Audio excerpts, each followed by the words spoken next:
Back to my channel. I hope आप सब बहुत अच्छे होंगे। जैसे कि आप सब जानते ही होंगे कि कार्तिक माह अब शुरू हो चुका है, जिस पर मैं अपनी पिछली वीडियो बना चुकी हूँ।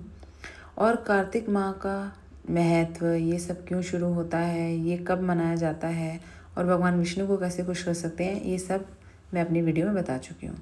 तो मैंने सोचा आज ऐसी वीडियो बनाई जाए कि मैं आपको बताऊँ कार्तिक माह के टाइम पे कुछ कहानियाँ जो बहुत ही ज़्यादा सुनाई जाती हैं, तो वो आपके सामने एक लेकर आती हूँ। तो विदाउट एनी डिले चलिए हम आपको एक प्यारी सी कहानी स्टार्ट करते हैं। हमारी आज की कहानी का टॉपिक है तुलसी और भगवान विष्णु का विवाह।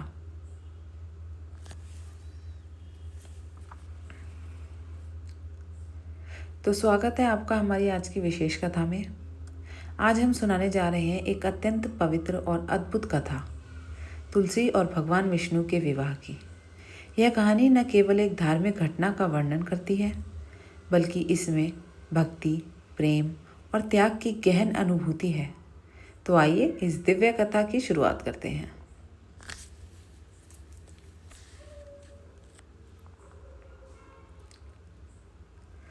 बहुत समय पहले की बात है।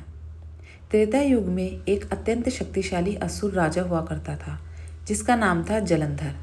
जलंधर असाधारण शक्तियों से संपन्न था और उसकी सबसे बड़ी शक्ति थी उसकी पत्नी वृंदा। वृंदा असाधारण पतिव्रता और भगवान विष्णु की परम भक्त थी। उनके पतिव्रता धर्म के कारण जलंधर अजय हो गया था। यहाँ तक कि देवताओं और स्वयं भगवान भी उसे पराजित नहीं कर सकते थे। वृंदा की शक्ति के कारण जलंधर ने देवताओं पर अत्याचार करना शुरू कर दिया। जलंधर के आतंक से पूरा स्वर्ग कांप उठा। सभी देवता अत्यंत चिंतित थे और उन्होंने सोचा कि जलंधर को कैसे हराया जाए। देवताओं को यह पता था कि जब तक वृंदा का पतिव्रता धर्म कायम है, जलंधर को कोई नहीं हरा सकता। इसलिए सभी देवता भगवान विष्णु के पास गए और उनसे सहायता मांगी। भगवान विष्णु ने जलंधर को हराने की एक योजना बनाई। भगवान विष्णु ने जलंधर का रूप धारण किया और वृंदा के पास गए। वृंदा, जो अपने पति के प्रति अत्यंत निष्ठावान थी, उन्हें देखकर पहचान नहीं पाई कि यह वास्तव में जलंधर नहीं है, बल्कि भगवान विष्णु है। उन्होंने भगवान विष्णु को अपने पति के रूप में स्वीकार कर लिया।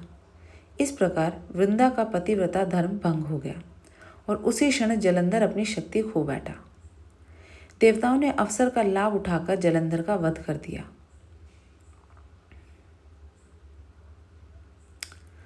जब वृंदा को यह सच्चाई पता चली तो वे बेहद क्रोधित हुई। उन्हें समझ में आया कि भगवान विष्णु ने उनके साथ छल किया था। वृंदा का दिल टूट गया था।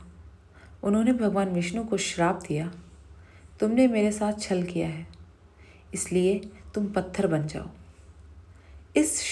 इस श्राप के परिणाम स्वरूप भगवान विष्णु शालिग्राम पत्थर में परिवर्तित हो गए। हालांकि वृंदा भगवान विष्णु की परम भक्त थी। जब उनका क्रोध शांत हुआ तो उन्हें अपने कृत्य पर पश्चाताप हुआ। उन्होंने अपने श्राप के लिए भगवान विष्णु से क्षमा मांगी, लेकिन तब तक भगवान विष्णु शालिग्राम बन चुके थे। वृंदा को यह महसूस हुआ कि उनका समय अब पूरा हो चुका है।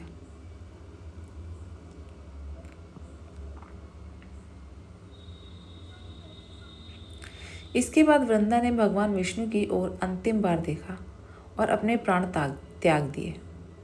भगवान विष्णु ने उनकी भक्ति और निष्ठा को देखते हुए उन्हें आशीर्वाद दिया। उन्होंने कहा, वृंदा, तुमने अपनी पूरी निष्ठा और प्रेम से अपने पतिव्रता धर्म का पालन किया है, इसलिए मैं तुम्हें आशीर्वाद देता हूँ कि तुम तुलसी के रूप में पुनर्जन्म लोगी और तुम्हारा नाम संसार में सदा सदा के लिए पूजनीय रहेगा। वृंदा की मृत्यु के बाद वे तुलसी के पौधे के रूप में पुनः जन्मी। तब से तुलसी को भगवान विष्णु की प्रिय माना जाता है। भगवान विष्णु ने स्वयं शालिग्राम रूप में तुलसी से विवाह करने का निर्णय लिया, जिससे वृंदा को अमरत्व प्राप्त हुआ। यह विवाह संसार के लिए एक धार्मिक और आध्यात्मिक घटना बन गया। चलिए तो अब तुलसी विवाह की परंपरा पर बात करें। तभी से तुलसी और शालिग्राम के विवाह की परंपरा शुरू हुई। हर वर्ष कार्तिक मास के शुक्ल पक्ष में विशेष रूप से देवउठनी एकादशी के दिन हिंदू परिवारों में तुलसी शालिग्राम विवाह बड़े धूमधाम से मनाया जाता है। इसे तुलसी विवाह भी कहा जाता है। इस दिन को बहुत ही पवित्र माना जाता है और ऐसा माना जाता है कि इस दिन तुलसी विवाह करने से परिवार में सुख समृद्धि और शांति का वास होता है। तुलसी का पौधा केवल धार्मिक दृष्टिकोण से ही महत्वपूर्ण नहीं है, बल्कि इसका आयुर्वेद में भी बहुत अधिक महत्व है। तुलसी के पत्तों में औषधीय गुण होते हैं और इसे स्वास्थ्य के लिए अत्यंत लाभकारी माना जाता है।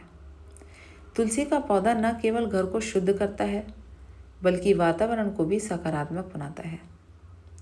इसलिए इसे हर हिंदू के घर के आंगन में सम्मानपूर्वक स्थान दिया जाता है।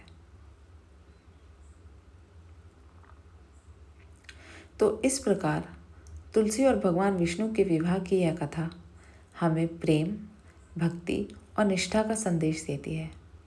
यह हमें सिखाती है कि सच्ची भक्ति से ईश्वर के आशीर्वाद को प्राप्त किया जा सकता है। कार्तिक मास में तुलसी विवाह करना अत्यधिक पुण्यकारी माना जाता है और इस दिन को बड़े हर्षोल्लास के साथ मनाया जाता है।